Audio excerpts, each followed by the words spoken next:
අපි මේ ප්‍රශ්නේ බලලා මුලින්ම රූප සටහනක් ඇඳගෙන ප්‍රතික්‍රියා ටික ලියලා ගාන සුළු කිරීම කරමු. ප්‍රශ්නේ මෙහෙම තියෙනවා.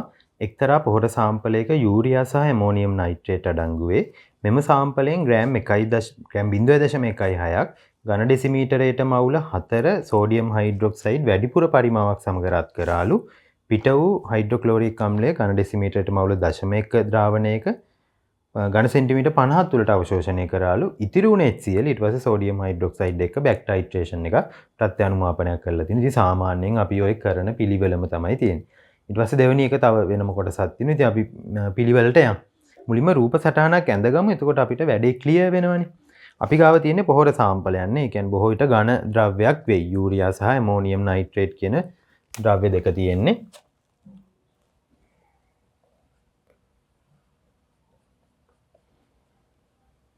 යූරියා CONH2 twice සහ ඇමෝනියම් නයිට්‍රේට් මේ දෙක තමයි මෙතන තියෙන්නේ. මේකේ ස්කන්ධය ග්‍රෑම් 0.16යි කියලාත් ප්‍රශ්නේ දීලා තියෙනවා. ඊට පස්සේ අපි මේකට වැඩිපුර සෝඩියම් හයිඩ්‍රොක්සයිඩ් දාලානේ.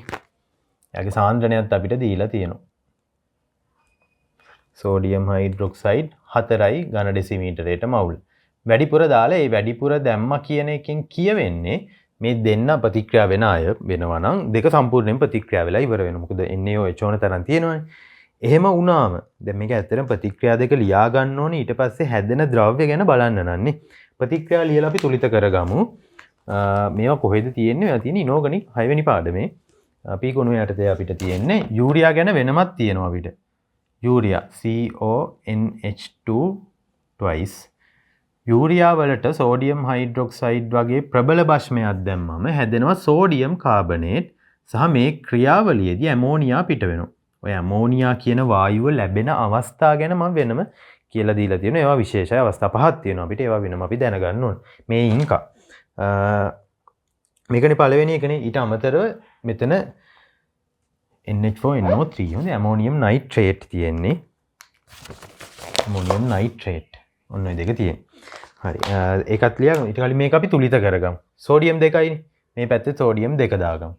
කාබන් ගමු ඊළඟට කාබන් 1යි තුලිතයි. නයිට්‍රජන් ගත්තොත් මෙතන දෙකක් තියෙනවා. දෙකෙන් ගුණය නම් දෙකක් තියෙනවා. මෙතන එකින්ද අපිට මෙහි දෙක දාන්න වෙනවා. දැන් බලමු හයිඩ්‍රජන්.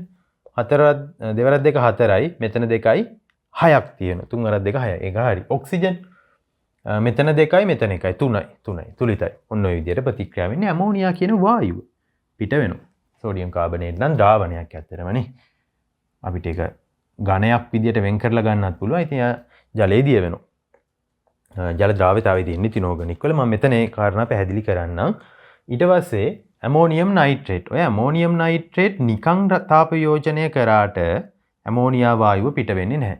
මේක තාප යෝජන ප්‍රතික්‍රියාව කියලා තියෙනවා. යොදා රත් කළ විට කියලානේ. NaOH වැඩිපුර පරිමාව සමග රත් කරා කියලා තියෙනවා.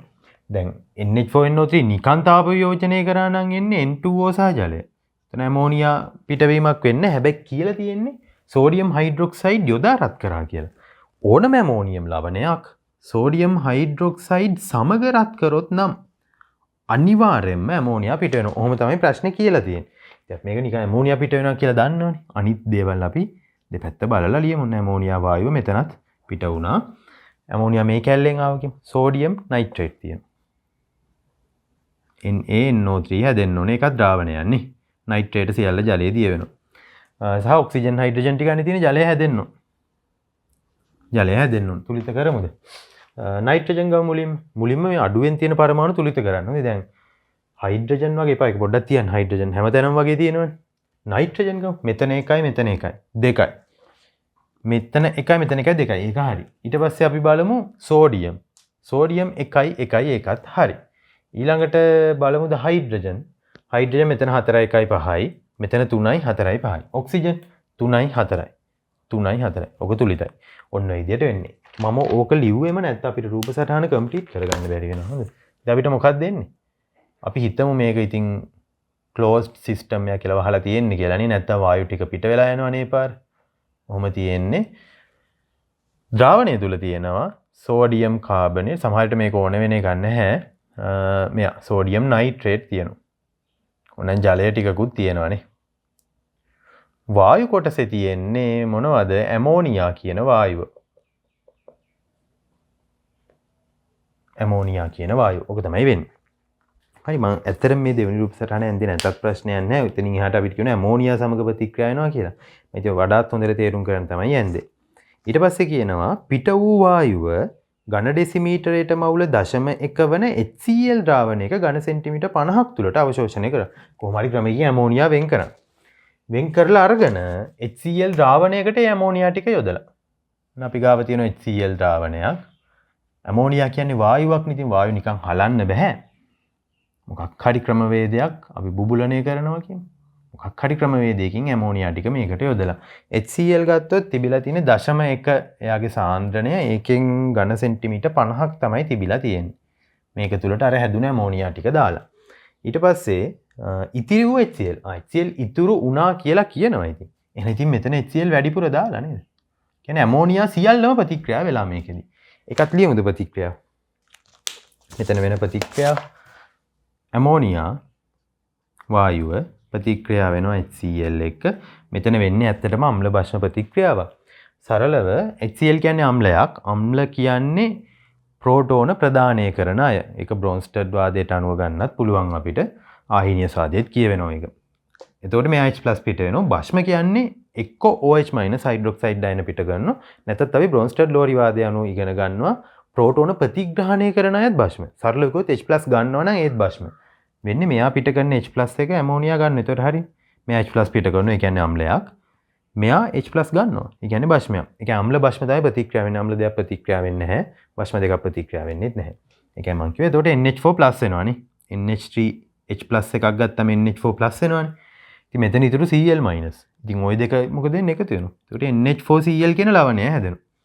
හරි. ඔක දුබල ආම්ලික ලවණය. කොහොම හරි ඕක හැදෙනවා. මේක තමයි මෙතන වෙන ප්‍රතික්‍රියා. මේක තුලිතයි. ඒක තුලිතයි. හරි. ඊට පස්සේ කියනවා අර වැඩිපුර HCl දැම්මනේ. කියනවා මෙම අනුමාපනයේ ඊට පස්සේ කියනවා ඉතිරි වූ HCl ඝන ඩෙසිමීටරයට මවුල 0.1 සෝඩියම් හයිඩ්‍රොක්සයිඩ් ද්‍රාවණයක් මගින් ප්‍රත්‍යානුමාපනය කරාලු. කියන්නේ මෙතනදී ඉතුරු වුණ HCl ටික වෙන් කරලා අරගෙන අනුමාපනයක් කරලා තියෙනවා.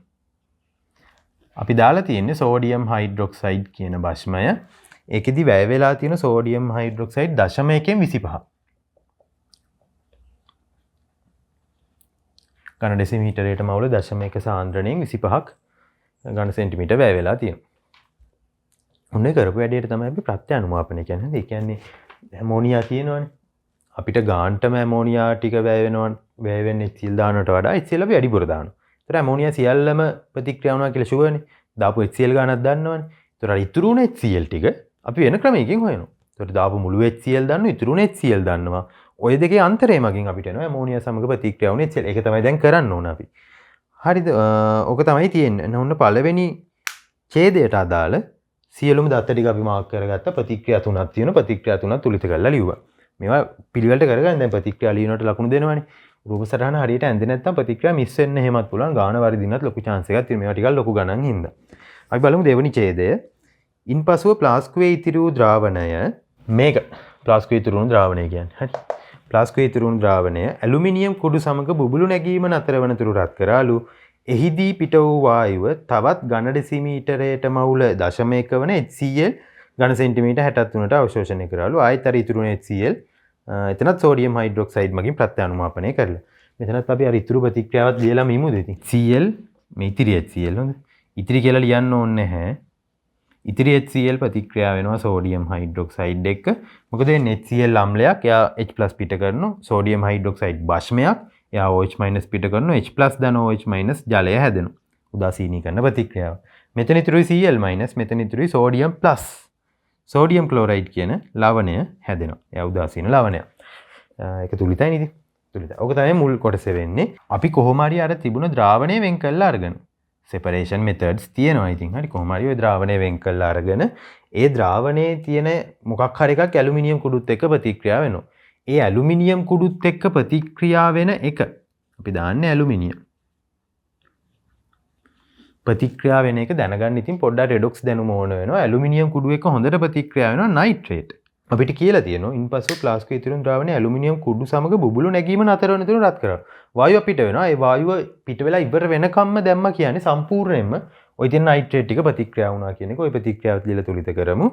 ඒකෙදි වායුවක් පිට නෑ වායුව බලා ගන්න ඕනේ. මේකෙදි හරිම ජනප්‍රිය භාෂ්මික මාධ්‍යයේ සිද්ධ වෙන ප්‍රතික්‍රියාවක් ඇලුමිනියම්ට පුළුවන් නයිට්‍රේට් අයනත් එක්ක ප්‍රතික්‍රියා කරන්න. එතනදී ඇලුමිනියම් ලෝහය ඇලුමිනේට් AlO2- බවට ඔක්සිකරණය වෙනවා. නයිට්‍රේට් ඇමෝනියා වායුව බවට ඔක්සිහරණය වෙනවා. ඔය වායුවක් ගැන කියනවා මෙතන. ඒක ඇමෝනියා. ඔක්සිකරණාංක බැලුවොත් ඇලුමිනියම්ගේ 0.යි ඔක්සිකරණාංකය. මෙතන ඔක්සිජන් ඍණ 2 ඍණ 2 දෙක ඍණ 4යි සමස්තය ඍණ 1 වෙන්න ඕනේ. එහෙනම් ඇලුමිනියම් ධන 3 ඉන්න ඕනේ. ඍණ 4යි ධන 3යි එකතු වුණොත් නේ ඍණ 1 වෙන්නේ. බිඳුව ධන 3ට ගිහිල්ලා වැඩි වෙලා ඔක්සිකරණාංකය 3කින් නේ. 3කින් වැඩි වෙලා. දැන් මේ වගේ මම කියන්නේ සෝදිසි ක්‍රමයෙන් කරන්න යන්න එපා. රෙඩොක්ස් විදියට තුලිත කරන්න. ඔක්සිකරණාංකය බිඳුවේ සිට ධන 3ට වැඩි වෙලා. ඒ කියන්නේ ඉලෙක්ට්‍රෝන 3ක් පිට කරලානේ. ඉලෙක්ට්‍රෝන කියන්නේ ඍණාරෝපිත අය. ඉලෙක්ට්‍රෝන පිට කරාම තමයි ධන ගතිය වැඩි වෙන්නේ. එහෙනම් ඔක්සිකරණයේදී ඉලෙක්ට්‍රෝන පිට වෙනවා. 3ක් පිට වෙලා මෙතන. නයිට්‍රේට් වල නයිට්‍රජන්ගේ ඔක්සිකරණාංකය ධන 5යිනේ. මේ නයිට්‍රජන්ගේ උපරිම ඔක්සිකරණ අවස්ථාව. ඔක්සිජන් ඍණ 2 ඍණ 2 3ක් ඍණ 6යි. සමස්තය ඍණ 1 විය යුතුයි. එහෙනම් මෙතන ධන 5 වෙන්න ඕනේ. ඍණ 6යි ධන 5යි එකතු වුණොත් නේ ඍණ 1 වෙන්නේ. ධන 5 නයිට්‍රජන්ගේ උපරිම ඔක්සිකරණාංකය. හයිඩ්‍රජන් ගත්තොත් හයිඩ්‍රජන් කියන මූලද්‍රව්‍ය එයා අලෝහත් එක්ක ඉන්නේ ධන ඔක්සිකරණ අවස්ථාවේ. ලෝහත් එක්ක ඍණ 1 ඔක්සිකරණ අවස්ථාවේ. ඉතින් මෙතන නයිට්‍රජන් කියන්නේ අලෝහයක් නේ වායුවන්නේ. එතකොට හයිඩ්‍රජන් ඉන්නේ ධන ඔක්සිකරණ අවස්ථාවේ. ධන 1 3ක් ධන 3යි. එහෙනම් මෙයා ඍණ 3 වෙන්න ඕන. සමස්තය බිඳුව වෙන්න ඕන. සමස්තාරෝපණයක් නැති හින්දා. දැන් මේ වගේ එකක් ගත්තොත් සෝඩියම් හයිඩ්‍රයිඩ් වගේ මෙතන සෝඩියම් ධන 1 හින්දා හයිඩ්‍රජන් ඍණ 1. හයිඩ්‍රජන්ට ඍණ ඔක්සිකරණාංක පෙන්වන්නත් පුළුවන්. හොඳද? ලෝහත් එක්ක මොකද ලෝහ පෙන්වන්නේ සාමාන්‍යයෙන් ධන ඔක්සිකරණාංක විතරයි. ඒකින්ද ලෝහයක් එක්ක හයිඩ්‍රජන් සෙට් වුණා නම් හයිඩ්‍රජන් ඍණ වෙන්න ඕන. පුළුවන් හයිඩ්‍රජන්ගේ කාක්ෂිකයක් තියෙන ඉලෙක්ට්‍රෝනයක් තියෙන තව එකක් කරන් ඍණ වෙන්න පුළුවන් එයාට. හරි මෙතන හයිඩ්‍රජන් ධන 3 හින්දා නයිට්‍රජන් ඍණ 3 ධන 5යි ඍණ 3යි අතර වෙනස එතකොට 8ක් හොඳද? දෙකක් නෙමෙයි 8ක් ධන 5 නෙමෙයි මෙතන ඍණ 3. එතකොට ඒක ධන 5 ඍණ 3ට අඩු වීමක්. ඔක්සිකරණාංකය අඩු වුණා කියන්නේ ඔක්සිහරණය වෙලා. ඒ කියන්නේ ඉලෙක්ට්‍රෝන 8ක් ලබාගෙනනේ. ඉලෙක්ට්‍රෝන 8ක් අරගෙන. ඒ කියන්නේ ඍණ අයව ගත්ත හින්දානේ ධන ගතිය අඩු උනේ. දැන් ඉලෙක්ට්‍රෝන 3ක් පිට කරලා 5ක් මේ 8ක් ගන්න බෑනේ 8ක් නෑනේ 3යිනේ පිට කරලා තියෙන්නේ. අපිට ওই ඉලක්කම් දෙක මාරු කරලා ගුණ කරලා හරි කොහොම හරි ওই ඉලක්කම් දෙක සමාන කරන එකනේ කරන්නේ. ඔතන වෙන දේ තර්කය මං කිව්වොත් ඔක්සිකරණයේදී පිටවන ඉලෙක්ට්‍රෝනම තමයි ඔක්සිහරණයට ගන්නෙ. ඉලෙක්ට්‍රෝන මවන්න බෑ අපිට. හරිද? ඒක හැම ප්‍රතික්‍රියාවෙම ඔක්සිකරණය ධන ඔක්සිහරණය වෙන්නේ. ඔක්සිකරණ දෙකක් එකට වෙන්න බෑනේ. ඔක්සිහරණ දෙකක් එකට වෙන්නත් බෑනේ. හේතුව මේක. ඔක්සිකරණය වෙලා පිට කරනවා ඉලෙක්ට්‍රෝන. ඒ ටිකම තමයි කවුරු හරි අරන් ඔක්සිහරණය වෙන්නේ. එහෙනම් ඉතින් ඇත්තටම අපි කරන වැඩේ කිව්වොත් කුඩා පොදු සාධකය ගන්න එක තමයි කරන්නේ. සරල ඉතින් මාරු කරලා ගුණ කරන්න 3 8ෙන් ගුණ කරන්න 8 3ෙන් ගුණ කරන්න. 3 අයට 8 දාගන්න. එමනේ. මේ 8ත් 8යි එතකොට. 8 අයට 3 දාගන්න. මෙතන 3යි මෙතන 3යි. මාධ්‍ය භාෂ්මිකයි. ඊළඟට අපි ආරෝපණ තුලිත කරමු. මෙයා උදාසීනයි. මෙතන ඍණ 1 3 ඍණ 3ක් තියෙනවා වම් පැත්තේ. මෙතන ඍණ 8ක් තියෙනවා. මෙයා සමස්ත ආරෝපණයක් නැහැ. ඍණ 3යි ඍණ 8යි කියන්නේ අපි දාන්නේ OH- භාෂ්මික මාධ්‍යනේ. එතකොට එන්නේ 5ක් නේ. බලන්න එතකොට ඍණ 5යි ඍණ 3යි මෙහෙත් ඍණ 8 වෙනවා මෙහෙත් ඍණ 8යි. ඔහොම ඊට පස්සේ අපි හයිඩ්‍රජන් තුලිත කරන්නේ භාෂ්මික මාධ්‍යයේදී ජලය දාලා H+ නෙමෙයි H+ නැහැ භාෂ්මික මාධ්‍යයේ. හයිඩ්‍රජන් මෙතන 5යි. මෙතන 3 වරක් තුන 9යි. ඒ කියන්නේ මේ පැත්තට 4ක් නේ අපි ජලයෙන්නේ තුලිත කරන්නේ ජල අණු දෙකක් දැම්මනම් වැඩේ හරි. අපි ඇමෝනියා ටික වෙන් කරලා අරගෙන තව AlO2- කියලා ද්‍රාවණයකුත් හැදෙනවා ඇලුමිනේට්. ඇමෝනියා අපි වෙන් කරලා අරගෙන ඒක 0.1 සාන්ද්‍රණයේ HCl 60ක් තුලට අවශෝෂණය කරාලු. අපි කරලා තියෙන්නේ මොකද්ද? අපි ගාවේ HCl තියෙනවා. එයාගේ සාන්ද්‍රණය 0.1යි. ඝන සෙන්ටිමීටර් 60ක පරිමාවක් තියෙන්නේ. ඕකට ඔය හැදුන ඇමෝනියා ටික දාලා. මෙතනත් ප්‍රත්‍යානුමාපනයක් තියෙනවානේ. ඉතිරි වූ HCl ඉතින් HCl ඉතිරි වුණා කියන්නේම මෙතන HCl දාලා තියෙන වැඩිපුරනේ. වැඩිපුර දාලා තියෙනවා. ඊළඟට අපි කරලා තියෙන්නේ ඉතිරි වුණ HCl ටික අනුමාපනය කරලා තියෙනවා කලින් වගේම සෝඩියම් හයිඩ්‍රොක්සයිඩ් කියන ප්‍රබල භාෂ්මයත් එක්ක. එතනදි සෝඩියම් හයිඩ්‍රොක්සයිඩ් ඇවිල්ලා තියෙන 0.2 25ක්. 0.2 ඝන ඩෙසිමීටරයට මවුල සාන්ද්‍රණයෙන් ඝන සෙන්ටිමීටර් 25ක් වැය වෙලා තියෙනවා. මවුල ගාන හොයන්න පුළුවන්. ඕක තමයි දෙවනි ඡේදයට අදාළ රූප සටහන. දැන් බලමු අහලා තියෙන්නේ මොනවද කියලා. පොහොර සාම්පලයේ තිබූ යූරියා සහ ඇමෝනියම් නයිට්‍රේට් වල ස්කන්ධ ප්‍රතිශත. පොහොර සාම්පලයේ තිබුණ යූරියා මේක ඇමෝනියම් නයිට්‍රේට් මේක. ඔන්න ඔය දෙකේ ස්කන්ධ ප්‍රතිශතනේ අහන්නේ. ඉතින් ස්කන්ධ ප්‍රතිශත වෙනවා ස්කන්ධය හොයන් ඉන්නවා. සමස්ත ස්කන්ධය දන්නව මේ දිලාදී 0.16 ග්‍රෑම් කියලා. ස්කන්ධය හොයන්න නම් මවුල ගණන් හොයන්න ඕන. ඒගොල්ලන්ගේ මවුල ප්‍රමාණය හොයන්න නම් මොකක් හරි තව මේ ප්‍රතික්‍රියාව වෙන තව කෙනෙක්ගේ මවුල ප්‍රමාණය හොයාගන්න ඕනේ. ඊට පස්සේ ස්ටොයිකියෝමිතිය අනුව අපිට අනුපාතය අනුව ඒගොල්ලන්ගේ මවුල හොයන්න පුළුවන්. මවුල ඊට පස්සේ ස්කන්ධය කරනවා. ඉතින් මොනවටද දත්ත තියෙන්නේ? ඇමෝනියා වලට. අපි ප්‍රතික්‍රියා කරේ ඇමෝනියා වලටනේ. දෙවෙනි පියවර ගමු. දෙවෙනි පියවරේදී මෙතන සෝඩියම් හයිඩ්‍රොක්සයිඩ් හොයනවා. හරි. ඒ ප්‍රතික්‍රියාව මේකමනේ. එළියුවේ නෑ. මේකමනේ. සෝඩියම් හයිඩ්‍රොක්සයිඩ් හෙව්වොත් ඒකෙන් අපිට ඉතිරි වුණ HCl හොයන්න පුළුවන්. හරිද? ඉතිරි වුණ HCl දන්නවා කියන්නේ මුළු HCl හොයන්න පුළුවන්. බලන්න මෙතන මේ මුළු HCl වලට පළවෙනි ඡේදයට අදාළව දත්ත දීලා තියෙනවා. දෙවෙනි ඡේදයේත් යෙදූ මුළු HCl ප්‍රමාණය දීලා තියෙනවා. මුළු HCl දන්නවා, ඉතුරු HCl දන්නවා. මේ දෙකේ අන්තරෙන් අඩු කරලා ඇමෝනියත් එක්ක ප්‍රතික්‍රියා වුණ HCl ගන්න. එතකොට ඒ කියන්නේ මේකනේ. මේක දන්නවා කියන්නේ අපි ඒකෙන් අපිට හොයන්න පුළුවන් තිබුණ ඇමෝනියා ගන්න. ඉතින් මෙහෙම කරුම මට ඉඩ නැති හින්දා මං ප්‍රතික්‍රියා ටික මකන්නම්. මකලා ප්‍රතික්‍රියා ටික මම ලියාගත්ත. අපි ස්ටොයිකියෝමිතිය අනුව ගාන හදාගෙන යමු. ඔයගොල්ලෝ මේක ලියා ගන්න. අපි මුලින් දෙවෙනි කොටසේ වැඩේ කරලා ඒකෙන් අපිට නයිට්‍රේට් නේ ඇමෝනියම් නයිට්‍රේට් හොයන්න පුළුවන්. ඒ වැඩේ කරලා ඉමු. හරි. මුලින්ම මම මේ කරන්නේ දෙවන ඡේදයට. හරි. අපි කියමු නිකන් දෙවන අනුමාපනය කියලා. දෙවන අනුමාපනය කියලා ලියලා මම කරන්නේ. ඉතින් හැමතැනම දෙවෙනි අනුමාපනයේදී මේක එහෙම ලියන්න ඕනේ නෑනේ. දෙවෙනි අනුමාපනයට අදාළව තමයි මම මේ ලියන හැම එකම කරන්නේ දැන්. ඒකෙදී වැවුන සෝඩියම් හයිඩ්‍රොක්සයිඩ් ප්‍රමාණය හොයමු.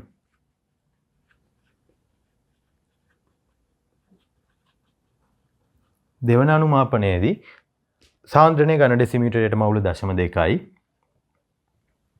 ඒකක සහිතව හරියට ලියන්න. පරිමාව ඝන සෙන්ටිමීටර් 25ක් වැය වෙලා තියෙනවා. මම ඒක 1000න් බෙදලා ඝන ඩෙසිමීටර් කරන්න. එතකොට ඒකක තුලිත වෙනවනේ. dm ඍණ 3ට dm 3 කැපිලා මවුල වලින් උත්තරය එනවා. 25 2ක් 50යි. මෙතන 0.2 ඉඳන් 5 එන්නේ නේ. එතකොට 5 වැඩි කිරීම 10 ඍණ 3යි.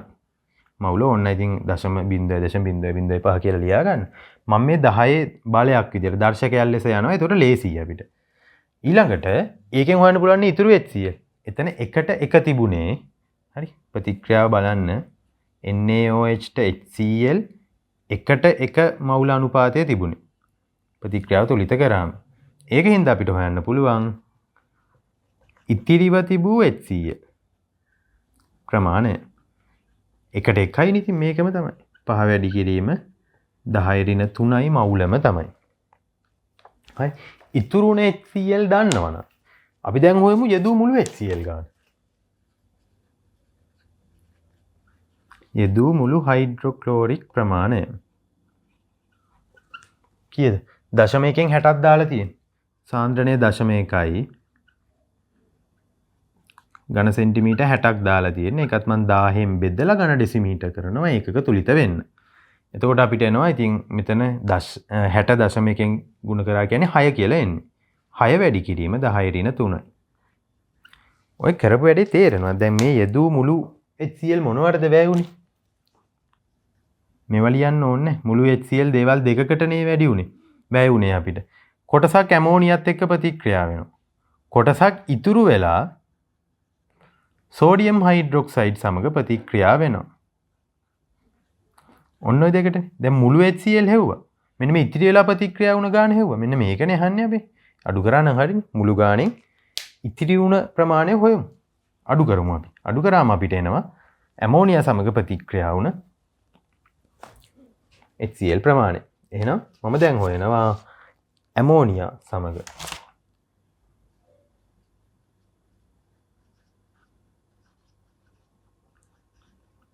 ඇමෝනියා සමග ප්‍රතික්‍රියා වූ HCl ප්‍රමාණය. ඉතින් මේකේ අන්තරය එන්නේ මුළු ගාන 6 වැඩි කිරීම 10 ඍණ 3යි මවුල. ඉතිරි වෙලාවට NaOH එක ප්‍රතික්‍රියා වුණා 5 වැඩි කිරීම 10 ඍණ 3යි මවුල. ඉතින් ওই දෙකේ වෙනසින් අපිට එනවා 1 වැඩි කිරීම 10 ඍණ 3 වෙනි බලය. එතනත් බලන්න ස්ටොයිකියෝමිතිය ඇමෝනියාට HCl එකට එක නේද? එකට එකයිනේ මවුල අනුපාතය තිබුණේ. එකට එකයි මවුල අනුපාතය කියන්නේ මේකම තමයි තිබූ ඇමෝනියා මවුල ප්‍රමාණය. ඒකත් එක වැඩි කිරීම 10 ඍණ 3ම තමයි. ඔන්න අපි ඇමෝනියා හෙව්වා. දැන් බලන්න අපි තුලිත කරලා ලියාගත්තු ප්‍රතික්‍රියා. හරිද? ඔන්න අපි හෙව්වා තිබුණ ඇමෝනියා ප්‍රමාණය. දැන් අපි මෙහෙම කරමු. බලන්න අපි අර ලියලා තුලිත කරපු ප්‍රතික්‍රියාව. ඇමෝනියාට නයිට්‍රේට්. එතන තියෙන 3ට 3යි කියලා. ඉතින් 3ට 3යි කියන්නේ 1ට 1යි. මේකේ තිබුණේ 3ට 3යි කියලා. ඒ කියන්නේ 1ට 1යි කියන එකනේ නේ. ඒ කියන්නේ තිබුණු නයිට්‍රේට් ප්‍රමාණයත් ඕකම තමයි. එක වැඩි කිරීම 10 ඍණ 3යි මවුල. ඉතින් නයිට්‍රේට් ආවේ සෝඩියම් නයිට්‍රේට් ගෙන්නේ නේ. සෝඩියම් නයිට්‍රේට් මේවා ලියන්න දේවල් නෙමෙයි හොඳද? සෝඩියම් නයිට්‍රේට් එකකින් නයිට්‍රේට් එකක් එනවනේ නේද? එකට 1යි. ඕකම තමයි තිබුණ සෝඩියම් නයිට්‍රේට් ප්‍රමාණය. මම මෙතනම හදන්නම්. සෝඩියම් නයිට්‍රේට් ප්‍රමාණයත් ඕක. දැන් සෝඩියම් නයිට්‍රේට් බලන්න උඩ ප්‍රතික්‍රියාව. සෝඩියම් නයිට්‍රේට් ඇමෝනියම් නයිට්‍රේට් මවුල අනුපාතය බලන්න. එකට 1යි. අපි ඒක තුලිත කරලා මුලින්ම ලියාගත්තා. හරිද? දැන් අපිට ඕන වෙන්නේ මේක. සෝඩියම් නයිට්‍රේට් ඇමෝනියම් නයිට්‍රේට් එකට 1යි. එකට 1යි. එහෙනම් අපිට කෙලින්ම ගන්න පුළුවන් අර මුලින්ම තිබුණ මිශ්‍රණයේ තිබූ ඇමෝනියම් නයිට්‍රේට් පොහොර ප්‍රමාණය. එකට 1 හින්දා ඒකත් මේ ගානම තමයි එක වැඩි කිරීම 10 ඍණ 3යි මවුල. දැන් අපිට මවුල නෙමෙයිනේ ඕන. අහන්න ස්කන්ධ ප්‍රතිශතයනේ නේ. මෞලික ස්කන්ධය හොයලා මෙයාගේ ස්කන්ධය හොයමු. ඇමෝනියම් නයිට්‍රේට් වල බර අපි හොයමු ස්කන්ධය. එතකොට මෞලික ස්කන්ධය හදාගමුද? නයිට්‍රජන් දෙකක් තියෙනවානේ 14 2 28යි. හයිඩ්‍රජන් 4යිනේ. ඔක්සිජන් 3ක් තියෙනවා 16 3ක් 48යි. මේ ටික එකතු කරමු 16යි 20යි ඉතුරුයි 2 4යි 8යි 80යි කියලා එන්නේ. එතකොට අපි ගුණ කරමු මවුල ගාන මෞලික ස්කන්ධය 80යි. එතකොට MOL ඍණ එකට මවුල කැපෙනවා ග්‍රෑම් වලින් එනවා 80 වැඩි කිරීම 10 ඍණ 3 නේ. කියන්නේ 8 වැඩි කිරීම 10 ඍණ 2. කියන්නේ 0.08යි. ඔන්න හෙව්ව. ඕක තමයි තිබුණ ඇමෝනියම් නයිට්‍රේට් ස්කන්ධය. හැබැයි අපෙන් අහන්නේ මොකද්ද? ස්කන්ධ ප්‍රතිශතය. බලන්න මුළු ස්කන්ධය කීයද කියලා. මේ තියෙන්නේ 0.16. 0.16න් 0.08 කියන්නේ භාගයයි. 150යි. එහෙනම් අපිට අන්තිමටම හොයන්න පුළුවන් ඇමෝනියම් නයිට්‍රේට් ස්කන්ධ ප්‍රතිශතය. මුළු ස්කන්ධය 0.16යි ග්‍රෑම්. ඒකෙන් මෙයා 0.08ක් හිටියේ. ඔක 100%න් ගුණ කරන්න ප්‍රතිශතය. ඉතින් මේ භාගයන්නේ තියෙන්නේ. ඒ කියන්නේ අපිට එනවා 150යි කියලා. ඔන්න ඇමෝනියම් නයිට්‍රේට් මේ පොර සාම්පලයෙන් 150ක ස්කන්ධයට හිමිකම් කියනවා. ඕක තමයි පළවෙනි එක. දැන් අපිට මොකද්ද කරන්න තියෙන්නේ? යූරියා හොයන්න. යූරියා වල ස්කන්ධ ප්‍රතිශතය හොයන්න. ඒක හදමු. හරි. එතකොට අපි ඇමෝනියම් නයිට්‍රේට් වල ස්කන්ධ ප්‍රතිශතය හෙව්වා. දැන් අපිට තියෙන්නේ යූරියා වල ස්කන්ධ ප්‍රතිශතය හොයන්න. ඒක එන්න තියෙන්නේ මේ පළවෙනි පියවරේ. මම දෙවෙනි පියවර අයින් කරගත්තා. පළවෙනි පියවරේ. මේකෙත් අර කලින් විදියට යන් මුලින්ම ප්‍රත්‍යානුමාපනය කරපු කොටස ගමු. ඒකෙන් අපිට හොයන්න පුළුවන් දෙවනි පියවරේදී වැය වුණ සෝඩියම් හයිඩ්‍රොක්සයිඩ් ප්‍රමාණය හොයලා ඉතිරි HCl හොයලා මුළු HCl කලින් පියවරටම යන්න. කලින් පිළිවෙලටම යන්න. එහෙනම් මම මේ ගන්න පළමු අනුමාපනය. පළමු අනුමාපනය කිව්වේ අර පළවෙනි ඡේදයක් තියෙන මුලින් කරපු වැඩේ ඒක. එතකොට මේකෙදි වැය වූ සෝඩියම් හයිඩ්‍රොක්සයිඩ් අපිට හොයන්න පුළුවන් මුලින්ම. කීයද 0.1 ඝන ඩෙසිමීටරයට මවුල සාන්ද්‍රණයෙන් ඝන සෙන්ටිමීටර් 25ක් නේ. ඒක මම ඝන ඩෙසිමීටර් කරා 1000න් බෙදලා. එතකොට අපිට මවුල එනවා 25.1න් ගුණ කරාම 2.5යි නේ. වැඩි කිරීම 10 ඍණ 3. මම ආයි ලියන්න යන්නේ නැහැ. HCl ට සෝඩියම් හයිඩ්‍රොක්සයිඩ් අනුපාතය එකට 1 තිබුණේ. ඒක හින්දා අපිට පුළුවන් කෙලින්ම එකට 1යිනේ. ඉතිරි HCl ප්‍රමාණයත් මේකම තමයි. කලින් ලිව්වනේ අපි අනුපාත. මේ ප්‍රමාණයම තමයි. මොන විදියට එන්නේ.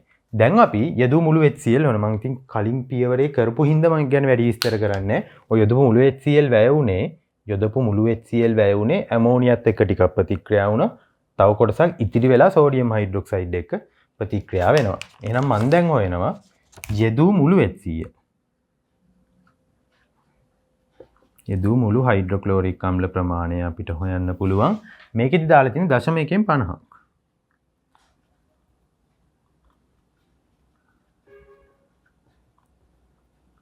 ඒ කියන්නේ 50.1න් ගුණ කරාම 5යිනේ. 5 වැඩි කිරීම 10 ඍණ 3යි මවුල. මේ දෙකේ අන්තරයෙන් අපිට එනවා ඇමෝනියත් එක්කනේ. ඇමෝනියා සමග ප්‍රතික්‍රියා කළ HCl.